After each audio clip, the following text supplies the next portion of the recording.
Hoje, nos Estados Unidos, existem milhares de igrejas protestantes com mais de 150 milhões de fiéis. Que faça a nossa igreja arder com a chama do Espírito Santo! Os cultos variam de diversas maneiras, mas todos têm origem no mesmo livro, a Bíblia. O Evangelho de Nosso Senhor Jesus Cristo, segundo Mateus, capítulo 5. Nos dias de hoje, não paramos para pensar que qualquer pessoa pode ler a Bíblia e interpretá-la à sua maneira. Mas não foi sempre assim.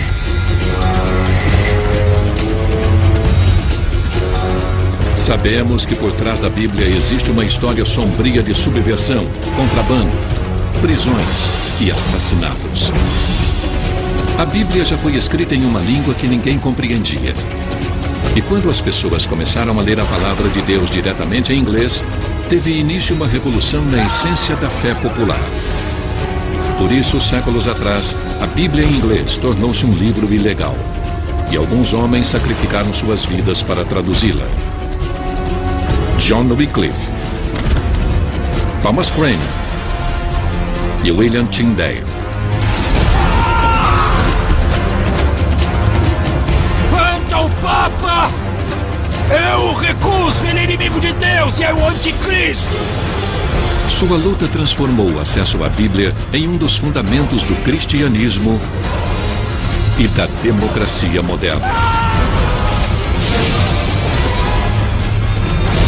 Vamos conhecer o legado da Bíblia em inglês.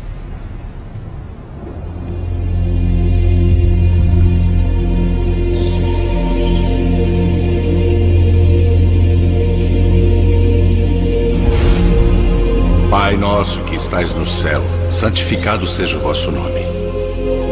Atualmente, cada nação tem sua própria versão da chamada Palavra de Deus. Venha a nós o vosso reino, seja feita a vossa vontade, assim na terra como no céu.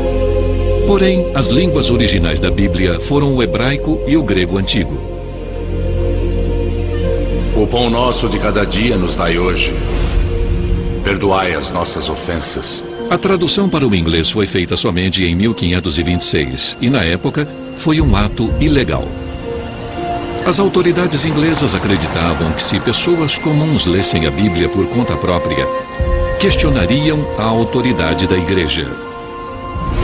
Assim como nós perdoamos a quem nos tem ofendido, e não nos deixeis cair em tentação, mas livrai-nos do mal.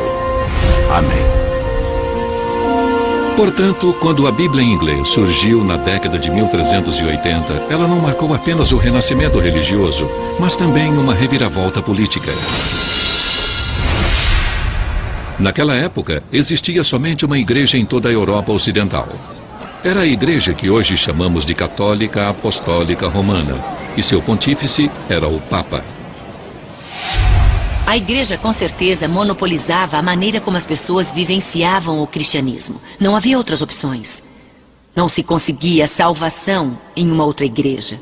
Comparecer às missas não era voluntário, não era uma escolha, era obrigatório.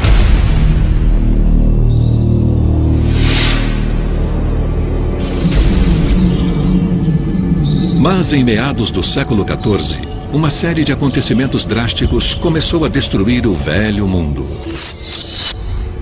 De 1348 a 1350, uma praga se alastrou pela Europa.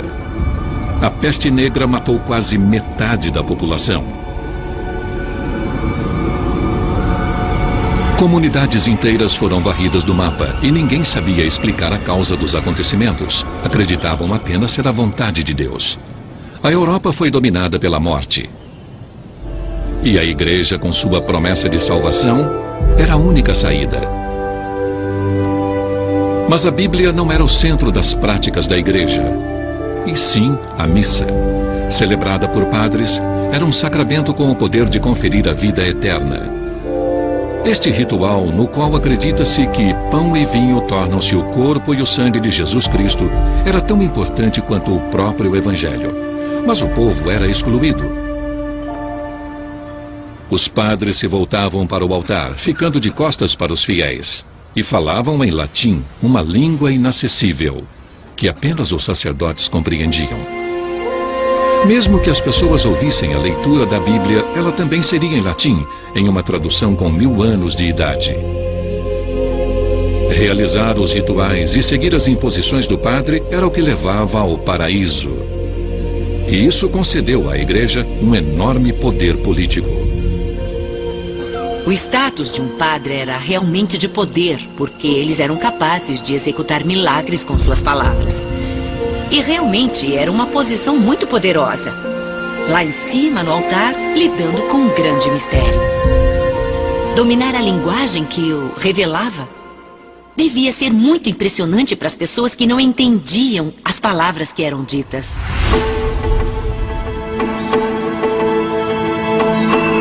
Porém, na década de 1370, um inglês desafiou toda esta autoridade. Ele condenou o poder político e econômico da igreja, questionou o sagrado sacramento da missa e atacou a autoridade espiritual de seus sacerdotes. Seu nome era John Wycliffe, um teólogo pioneiro em sua época. Ao ler minuciosamente a escritura, Wycliffe percebeu que a igreja que ele conhecia divergia da pureza dos evangelhos originais. A leitura da Bíblia convenceu Wycliffe de que a igreja tinha entendido errado e que o poder que ela alegava ter estava em contradição com a Escritura. E isso transformou a Bíblia na fonte de autoridade do cristianismo. Indignado, Wycliffe propôs um cristianismo puro e renovado, com o suporte de uma Bíblia em inglês. Agora, sabendo disso, por que não podemos escrever o Evangelho em inglês para poder edificar a alma de todos os homens? E assim começou um movimento revolucionário. John Wycliffe e seus seguidores passaram a traduzir a Bíblia para sua própria língua. Na época, eles eram chamados de Lollardos, termo que teve sua origem Lollard, murmurar em holandês, o que aludia ao fato de sussurrar em suas preces. Eles traduziram a Bíblia do latim para a língua do cotidiano, uma forma arcaica do inglês atual. In the beginning, God made of Nocht heaven and earth. No princípio, Deus criou o céu e a terra. The surface of the earth was idle and void. E a terra era sem forma e vazia. E havia trevas sobre a face do abismo. And the Spirit of the Lord was born on E o Espírito de Deus se movia sobre a face das águas. And God said, Licht be mad. And licht was mad. E Deus disse, faça-se a luz. E a luz foi feita. Sobreveio a tarde e depois a manhã. Foi o primeiro dia. Ainda não havia impressão em papel na Europa, por isso todas as Bíblias de Wycliffe eram manuscritas. Cada uma podia levar 6 meses para ficar pronta. A Bíblia de Wycliffe não foi impressa, por isso cada uma delas é um objeto único. As primeiras Bíblias pareciam cartilhas de tradução do latim para o inglês. Palavra por palavra, era quase uma tradução literal em vez de se traduzir os contextos. E isso soava meio estranho.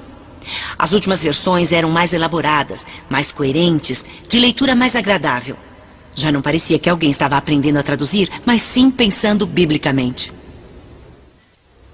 Ler a Bíblia de Wycliffe encorajava as pessoas a terem opinião própria, algo que não era tolerado pelas autoridades.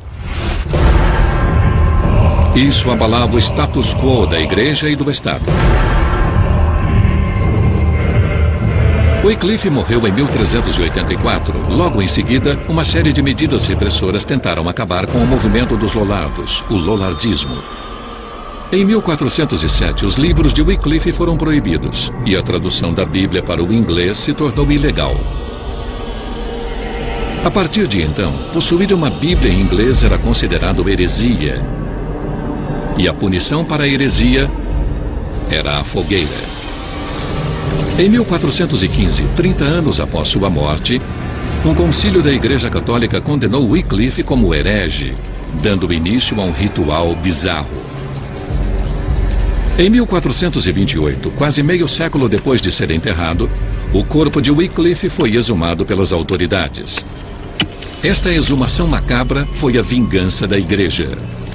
Haec sanctos synodos declarat deficientiat Esse concílio sagrado declara, define e determina que John Wycliffe foi um herege obstinado e notório. E até morreu como herege.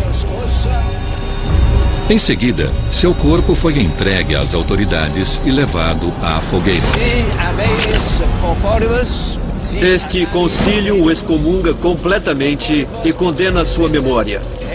Decreta e ordena que seu corpo e ossos, se puderem ser distinguidos dos corpos dos fiéis, sejam exumados e levados para longe do cemitério da igreja, segundo as sanções legítimas da lei canônica. Desta forma, as autoridades esperavam destruir Wycliffe e suas ideias totalmente. Mas foi em vão. Mesmo sendo ilegais, sobraram mais manuscritos da Bíblia de Wycliffe do que de qualquer outro texto medieval em inglês. As ideias de Wycliffe não morreram. Elas são menos mortais que o seu corpo e foram mantidas vivas na inspiração que ele deu a seus seguidores. O interessante sobre as Bíblias de Wycliffe é que sobraram muitas delas. Então, apesar da proibição, elas devem ter sido produzidas em massa. Enfim, eram livros ilegais e, por serem proibidos, se tornaram muito populares. A Bíblia de Wycliffe circulou secretamente entre os lollardos nos 100 anos seguintes, apesar da proibição. Mas a Igreja Católica ainda tentava controlar a vida religiosa dos ingleses. De tempos em tempos, os bispos conduziam uma purgação e percebiam que as ideias de Wycliffe estavam longe de serem esquecidas. Em um caso de 1506, 60 pessoas foram presas em apenas um vilarejo e 2 foram queimadas como hereges.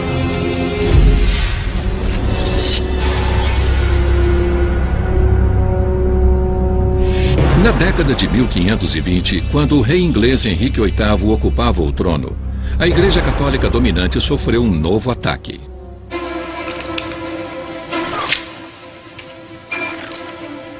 Era cada vez mais difícil censurar o pensamento livre. Toda a Europa vivia o alvorecer da Renascença. Descobridores haviam chegado às Américas. Astrônomos estavam criando novos mapas das estrelas. Ocorria uma revolução nas artes e na literatura, e o conhecimento sobre a Bíblia alcançava novos patamares. O surgimento da impressão havia aumentado o número de livros em circulação. Novos manuscritos foram descobertos e melhor compreendidos. Isso aprimorou intensamente o estudo de línguas antigas, como hebraico e grego, nas quais a Bíblia foi originalmente escrita. Em 1515, tudo isso culminou em uma edição revolucionária do Novo Testamento. Era uma publicação dos evangelhos gregos originais em uma nova tradução e mais cuidadosa para o latim. Finalmente, os cristãos instruídos de toda a Europa puderam ler as palavras originais dos apóstolos. E esta nova tradução revelou que a Bíblia em latim, tida como oficial pela Igreja Católica, continha inúmeros erros. Essa edição foi importantíssima. O Novo Testamento é grego em sua essência, e outro texto era uma tradução. O impacto foi colossal.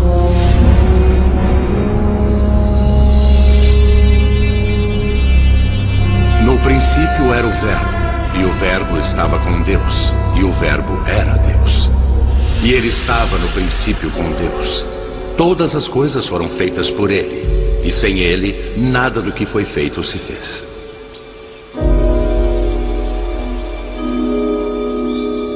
A nova edição do Novo Testamento grego serviu de inspiração para um jovem estudioso chamado William Tyndale. Ele nasceu em 1494 e é o responsável pela maior parte da tradução da Bíblia em inglês conhecida hoje. E a luz resplandece nas trevas, e as trevas não a compreenderam.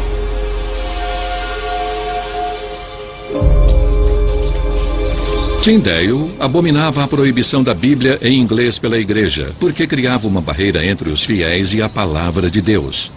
Quem é tão cego a ponto de dizer que não pode ver a luz e anda na escuridão? Para ele só resta errar. E esse erro é o perigo da danação eterna. É provável que Tyndale tenha sido influenciado pelo lollardismo e já conhecesse a antiga Bíblia em inglês. O lollardismo ainda era forte e Tyndale devia conhecê-lo desde criança. O que Tyndale mais admirava nos textos dos lollardos era a sua acessibilidade. O mais impressionante no lollardismo é o fato de não excluírem ninguém. A Bíblia era escrita para todo mundo. Mas Tyndale se inspirou no novo texto grego para fazer sua própria tradução. Na faculdade Magdalen, em Oxford, ele mostrou para 2 alunos, apesar do risco. Acho que foi em Magdalen que Tyndale leu a escritura para alguns amigos e alunos em segredo. Ele deve ter lido sua própria tradução do Novo Testamento grego para eles. E acredito que sua missão começou com a chegada do Novo Testamento grego.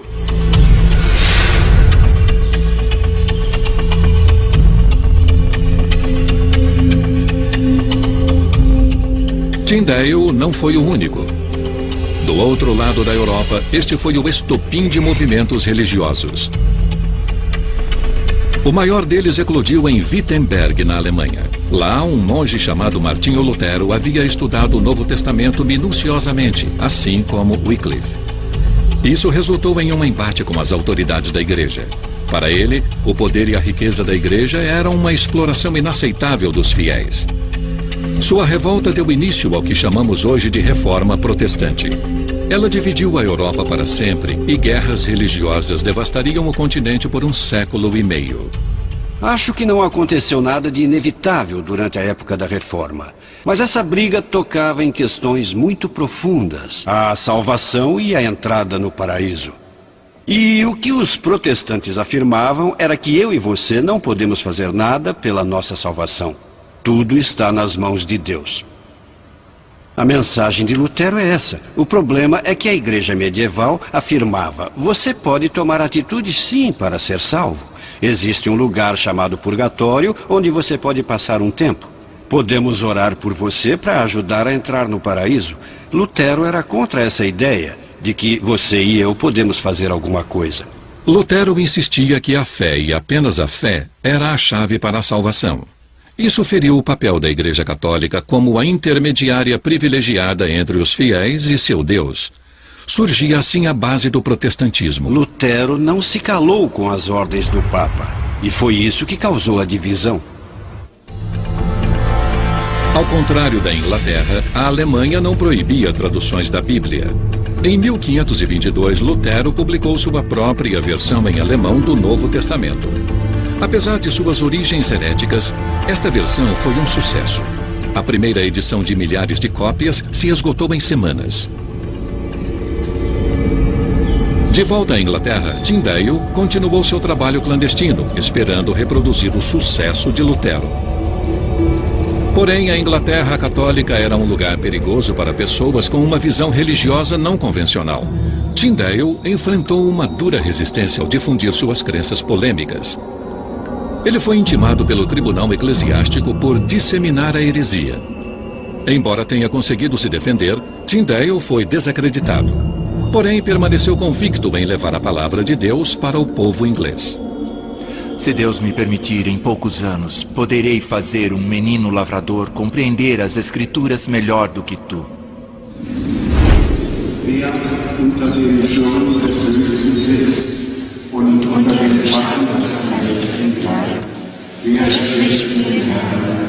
Na Alemanha, os protestos de Lutero foram apoiados pelo líder local. Na Europa Católica, Wittenberg se tornou um refúgio da Reforma, uma cidade onde as missas e a Bíblia adotaram a língua nativa. Mas na Inglaterra, tamanha aprovação estava fora de cogitação. No entanto, em 1524, Tyndale saiu do país decidido a publicar sua versão. Não se sabe ao certo para onde ele foi. A Alemanha era o destino mais provável.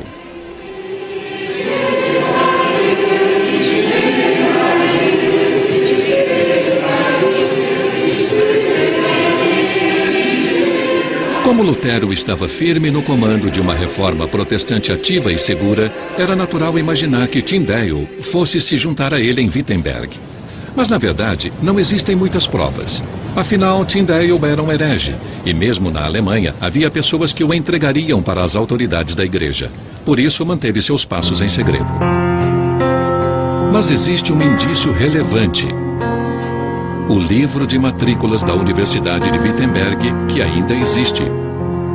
Todos os alunos eram obrigados a se registrar e jurar lealdade às regras e estatutos da universidade.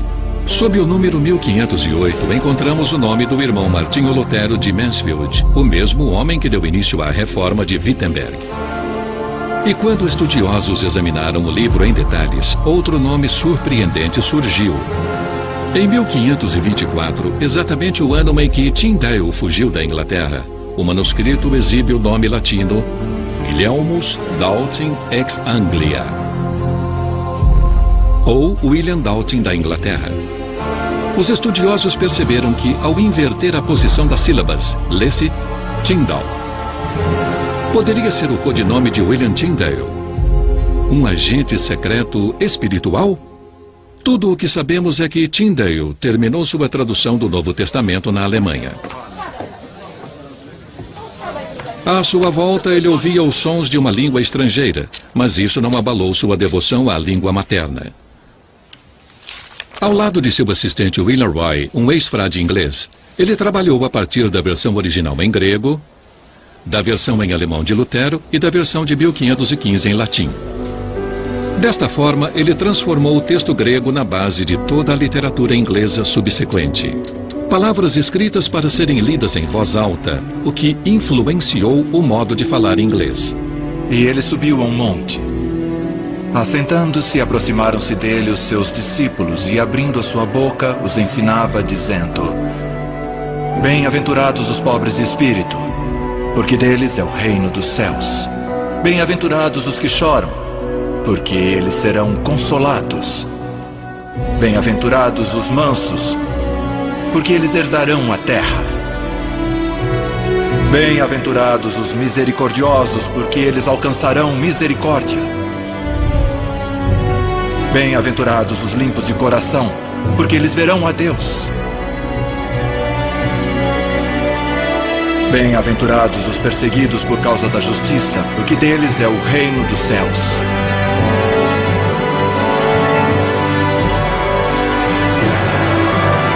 A linguagem usada por Tyndale foi revolucionária.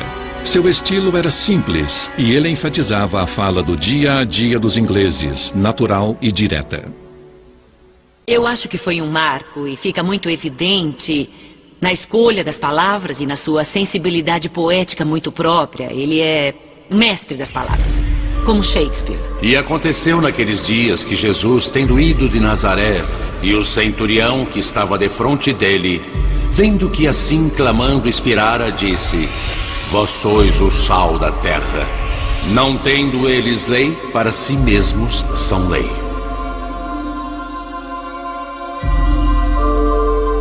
A influência foi notável. A linguagem dele ainda perdura no nosso mundo. Mas o livro foi revolucionário de outra maneira. Tendo como base o texto original grego, a tradução de Tyndale revelou uma visão muito diferente do cristianismo. Como Wycliffe e Lutero, Tyndale acreditava que esta visão havia sido distorcida propositalmente pela antiga Bíblia em latim, usada pela Igreja Católica. E ainda que distribuísse toda a minha fortuna para sustento dos pobres. Mais uma vez, recorrer à escritura original teve um efeito drástico. As próprias palavras do Novo Testamento de Tyndale expressavam uma teologia subversiva. Em vez da palavra padre, ele utilizou presbítero ou ancião, diminuindo assim os poderes sagrados da igreja. O amor é sofredor, é benigno. Em vez de caridade, que implicava ser possível barganhar a entrada no paraíso, ele usou amor. Agora, pois, permanecem a fé, a esperança e o amor. Estes três. Porém, o maior destes é o amor. E na tradução de Tyndale, a grande hierarquia da igreja havia se tornado apenas uma congregação. E eu te declaro, tu és Pedro, e sobre esta pedra edificarei a minha congregação. As portas do inferno não prevalecerão contra ela. Qualquer mudança nas escrituras era heresia, porque era mudar o que a igreja dizia. Porque a igreja não cometia nenhum erro. Em agosto de 1525, Tyndale estava pronto para publicar sua versão. Ele havia completado o Novo Testamento e adicionou um prólogo e algumas notas ao texto. Encontrou uma prensa em Colônia para fazer a impressão, mas um desastre aconteceu. Senhor, uma invasão! O local foi invadido. Alguém havia alertado as autoridades da igreja.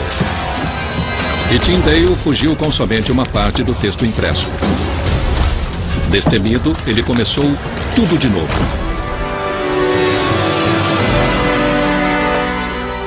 Finalmente, em 1526, Tyndale publicou seu Novo Testamento, que daria início a uma revolução. Por ser muito pequeno, seu próprio tamanho era subversivo. As Bíblias da igreja eram livros grandes, mas o Novo Testamento de Tyndale resultou num livro bem pequeno. Quando foi idealizado, era um livro perigoso, por isso o tamanho menor, para poder ser escondido. Mas ele também cabe nas mãos, e o fato de ser tão portátil o torna parte do dia a dia da pessoa.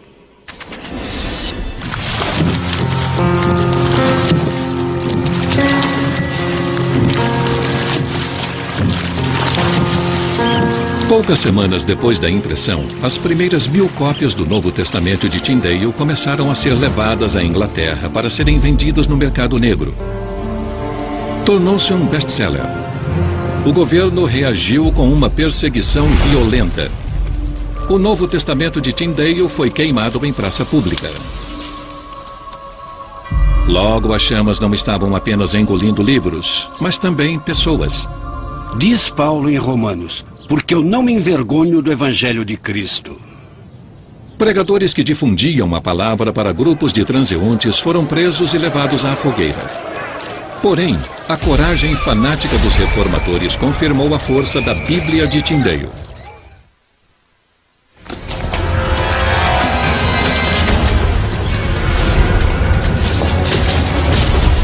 Após 12 anos de fugas, os inimigos de Tyndale finalmente o apanharam. Até hoje não se sabe quem subornou Phillips para entregar o tradutor herege às autoridades.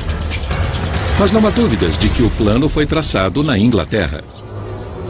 Acredito que seu grande inimigo, na Inglaterra, era o novo bispo de Londres, John Stokesley. E acha que Stokesley estava no comando de um homem detestável, Harry Phillips, que preparou a emboscada. Phillips escreveu para todos dizendo que precisava de dinheiro e Stokesley deve ter descoberto e o contratou. Tyndale foi levado da Antuérpia para um castelo perto de Bruxelas, na Bélgica. Ele ficou em uma solitária por mais de um ano, longe até mesmo de sua amada Bíblia. A partir dali, o homem com o maior domínio da língua inglesa, na minha opinião, depois de Shakespeare, ficou sem ouvir sua língua por 500 dias. Falavam flamengo ou latim. 500 dias sem luz, sem livros, sem nada. Ele nunca duvidou de sua fé. Em outubro de 1536, enfrentou sua última provação.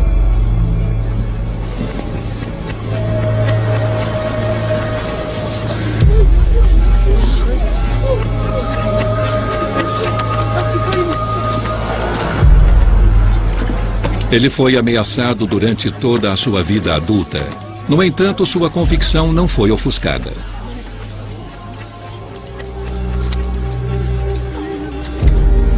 Até o fim, sua vontade era levar a Bíblia aos ingleses.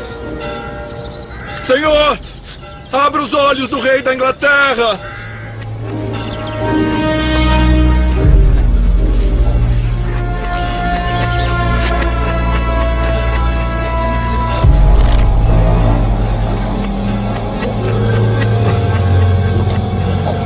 Tyndale seria poupado do horror das chamas ao ser estrangulado antes.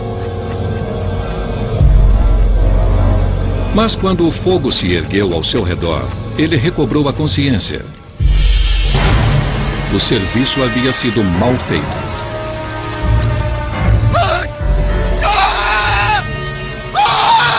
A missão assumida por Tyndale de levar as escrituras ao povo inglês foi a estrela guia de sua vida. E no final o levou à morte. Mas, incrivelmente, poucos meses depois que ele morreu, o povo inglês finalmente teve acesso à Bíblia que ele tanto queria ter disseminado. Houve uma reviravolta inesperada.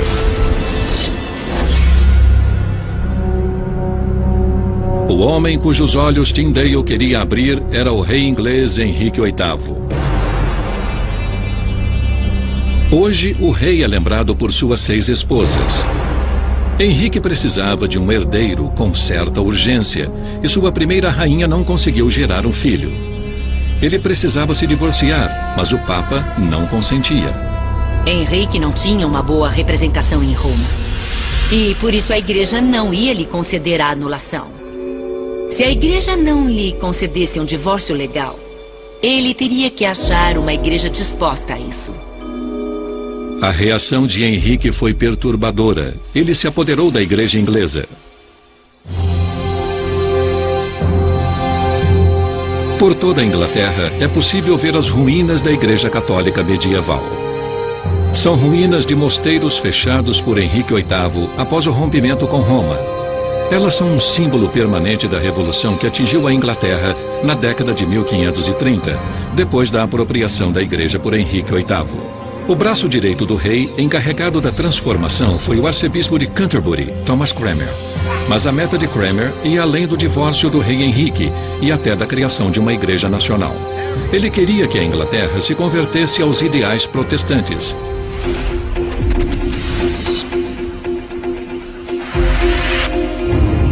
Como em outros países da Europa, a Bíblia na língua nativa foi a base da reforma de Cranmer.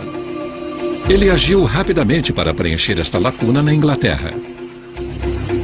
Esta é a primeira Bíblia oficial em inglês, conhecida como a Bíblia de Matthew.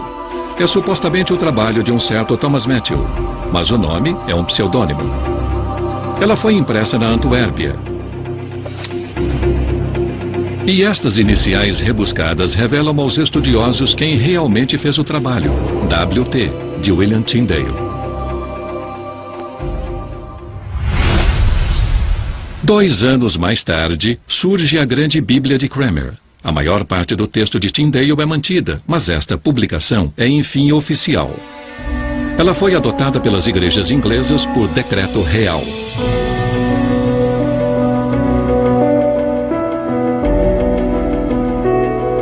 Toda a paróquia do país foi obrigada a comprar uma, e o arcebispo Cranmer estimulava publicamente sua leitura. E é conveniente e bom que as escrituras sejam lidas por todo e qualquer tipo de pessoa, e somente em uma linguagem. Todos devem encontrar tudo em que devem acreditar, o que devem fazer e o que não devem fazer. Para muitos, ouvir a palavra de Deus em inglês era mais do que uma revelação. Era uma revolução. O clero foi desafiado e muitos sacerdotes ainda se prendiam às convicções católicas, apesar dos decretos de Cranmer. E abrindo a sua boca, os ensinava dizendo: bem-aventurados os pobres de espírito, porque deles é o reino dos céus. Mas poucos meses depois, Henrique começou a ter dúvidas sobre a empreitada de seu arcebispo. Era protestante demais para seu gosto.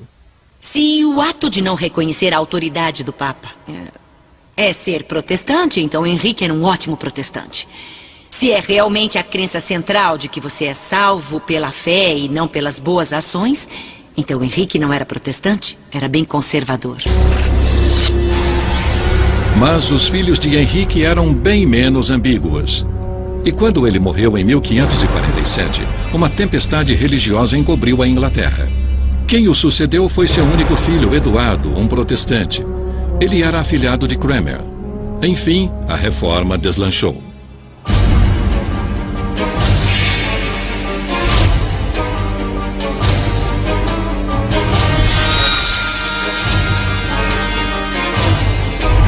Mas apenas 5 anos depois, o rei Eduardo morreu e foi sucedido por sua irmã Maria, uma católica fervorosa. Ela reverteu as determinações e reintroduziu toda a tradição católica. Neste processo, 300 protestantes foram queimados na fogueira e Thomas Cranmer, o homem que publicou a primeira Bíblia oficial em inglês, foi preso. Ele foi obrigado a se retratar e a admitir que seus conceitos eram falsos, declarando isso em público. Só assim, os católicos acreditaram que seus inimigos protestantes poderiam ser derrotados. A grande vantagem da Bíblia é que a gente pode lê-la por conta própria. Ela existe para ser lida pelas pessoas. Isso significa que você pode interpretá-la à sua maneira. E uma das características peculiares da Inglaterra do século XVII é que as pessoas tinham opinião própria. Na época em que a rainha Elizabeth foi sucedida por seu primo Jaime, rei da Escócia, esta liberdade turbulenta levou à divisão religiosa. Em poucos meses, o rei Jaime convocou uma conferência em seu palácio em Hampton Court, próximo a Londres, para unir as facções religiosas. Os puritanos ficaram muito satisfeitos, porque os escoceses já haviam destruído o poder de seus bispos. Acharam que sua vez havia chegado. A conferência durou 3 dias inteiros e, previsivelmente, os bispos ingleses aproveitaram cada oportunidade para retratar os puritanos como radicais perigosos, como realmente muitos eram. Sua agressão política foi bem sucedida. Parecia que os puritanos sairiam derrotados.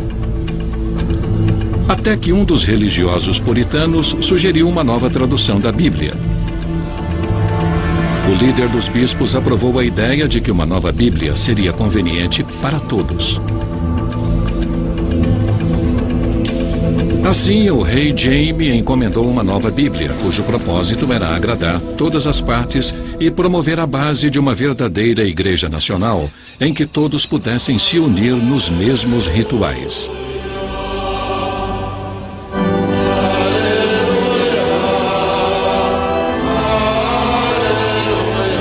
Mas alguns puritanos ainda consideravam abomináveis os rituais e bispos do anglicanismo. Eles insistiam em frequentar uma igreja própria. E como no caso de Tyndale, isso só seria possível se saíssem do país. Eles cruzaram o Atlântico rumo à América e ficaram conhecidos como os Pais Peregrinos. A comunidade que formaram em New Plymouth, em 1620, inspiraria a criação dos Estados Unidos. Em vez de uma igreja estatal, como havia ocorrido na Inglaterra, os Pais Peregrinos criaram um estado eclesiástico. Uma comunidade sagrada, baseada exclusivamente em suas próprias leituras da Bíblia em inglês. Não era um povo dedicado à liberdade de pensamento, exceto o deles. Eles queriam fundar uma igreja que fosse tão central no funcionamento da sociedade quanto a igreja anglicana na Inglaterra. Comunidades puritanas similares se espalharam pelas novas colônias. Foi um experimento revolucionário, tanto para a política quanto para a religião.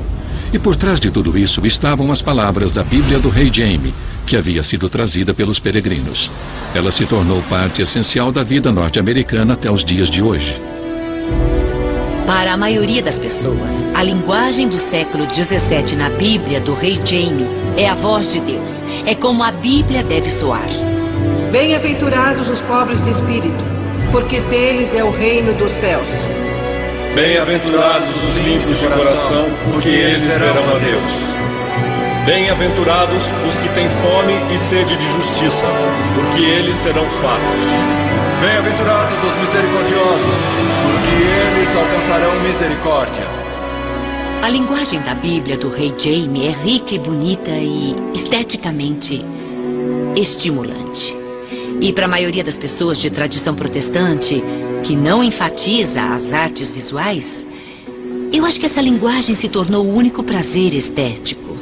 Era a única opção para elas, não só por motivos religiosos, mas porque levavam vidas de trabalho duro nas fazendas e nas zonas rurais, em lugares onde outras formas de cultura não estavam disponíveis.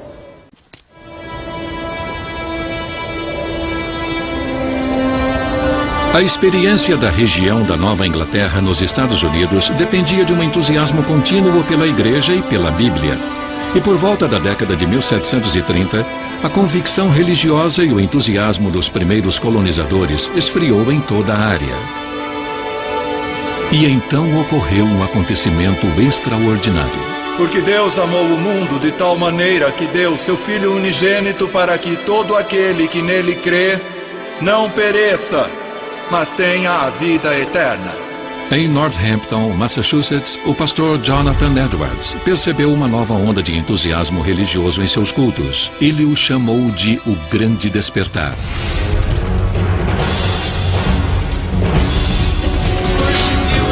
Seus efeitos ainda ecoam nas igrejas de hoje. Percebe-se uma nova ênfase na experiência religiosa emotiva, nascida do poder transformador da Palavra de Deus. Eu não estaria aqui hoje se não fosse a presença de Deus na minha vida. Com sua misericórdia e sua graça, Ele abençoou o meu caminho. Eu chego lá. Mas o ressurgimento deste fervor era forte demais para se limitar às igrejas que já existiam. Estimulados pelo calor do entusiasmo religioso, alguns fiéis fundaram suas próprias igrejas, deixando de lado as antigas igrejas puritanas menos fervorosas. Acredito que o tipo de fervor que alguém como Edwards trouxe para a pregação da palavra inspirou as pessoas a buscarem a salvação de uma maneira que não ficava mais restrita a um tipo específico de estrutura religiosa. E aí, o que surge é um tipo de emoção descontrolada, centralizada nas escrituras, usando a Bíblia como um roteiro.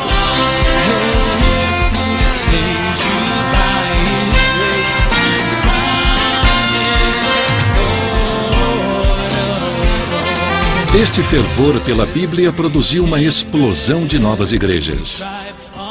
Presbiterianas, batistas, anabatistas, metodistas, luteranas, congregacionalistas, episcopais, ciência cristã, anglicanas, adventistas, de testemunhas de Jeová, unitarianas. 400 anos após a morte de Wycliffe, os norte-americanos aprenderam uma lição. Tanta diversidade impossibilitou a ideia puritana de um Estado eclesiástico. A tolerância era necessária e foi dado um passo além. Ela se tornou obrigatória. Deus Todo-Poderoso criou a mente livre, disse Jefferson. E a Constituição dos Estados Unidos insiste na separação total entre igreja e Estado e garante a liberdade de expressão. A primeira emenda continua importantíssima até hoje. O direito de discordar sobre algo tão essencial quanto a interpretação da Bíblia tornou-se ponto pacífico. Esta discordância é fundamental para a democracia e é parte essencial das liberdades que todos esperam ter. Estas liberdades começaram a surgir em território inglês há mais de 600 anos. Como Jefferson, os primeiros reformadores escolheram confiar nas pessoas e buscaram autoridade espiritual, não na igreja, mas na Bíblia e na consciência individual. E este é o legado a todos os povos, não só os que têm o inglês como língua materna, não apenas protestantes, nem apenas cristãos seguidores da Bíblia. Liberdade de escolha, liberdade de consciência e liberdade de expressão.